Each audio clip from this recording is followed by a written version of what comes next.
Zombie apocalypse.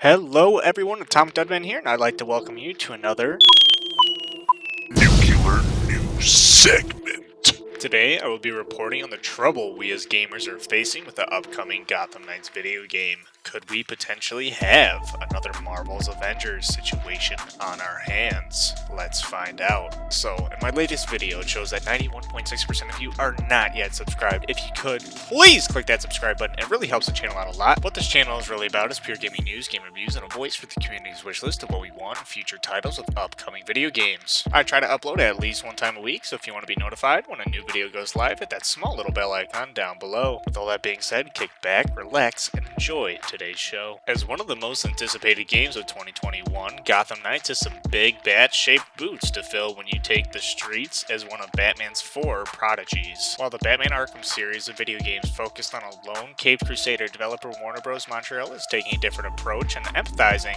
co-op gameplay so you can play in the city in the wake of Batman's death. We have entirely redesigned the combat system in order for it to work well in co-op, executive producer Fleur Marty said to Games Radar. Of course, we're still a brawler, and some of the mechanics won't feel totally alien for people who played and enjoyed the Arkham series, but it is, in many ways, very different. According to creative director Patrick Redding, the drop-in and drop-out co-op gameplay resulted in a redesign of Gotham City so that enemy encounters wouldn't feel so claustrophobic. Gotham is a city of alleyways and rooftops, so the footprint for gameplay needs to be compatible with that, Redding explained. This isn't the city you remember from the Arkham trilogy. As players progress through the story, they'll be able to level up their skills and abilities to keep pace with the supervillains who have taken over Gotham's 5 boroughs. Progress is shared between characters. You'll be able to swap between Batgirl, Nightwing, Red Hood, and Robin whenever you return to their base of operations.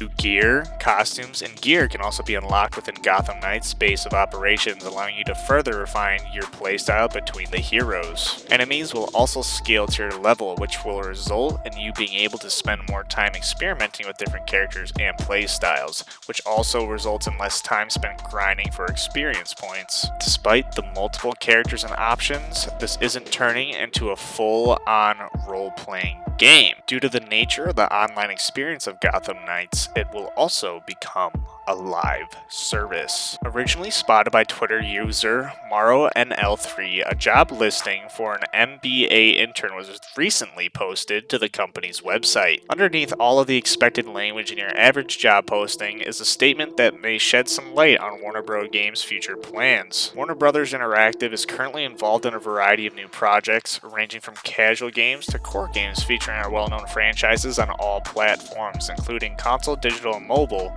with a heavy focus on live service. Now, we already had an idea that Warner Bros. Games would be dipping their toes into a live service field, as this seems to be the direction the recently announced Gotham Knights is heading. That said, the developer did state that Gotham Knights wouldn't be a typical grindy games as a service experience, but there is warned to be caution because developers do lie. With the gameplay showcased last year, it looks like Gotham Knights will feature staples of a live service game. The language used in the job listing would imply more live service games to come down the road. This could mean more titles similar to Gotham Knights in the DC universe, or games based on other properties. With titles like Destiny 2, Warframe, and Rainbow Six Siege thriving off the live service model, it comes to no surprise that more studios are looking to get in on this action. Of course, this news may be a bit concerning to those looking for a more traditional experience in their AAA titles. Last year, Crystal Dynamics and Square Enix rolled out Marvel's Avengers, and while the game's campaign was heralded for its original story,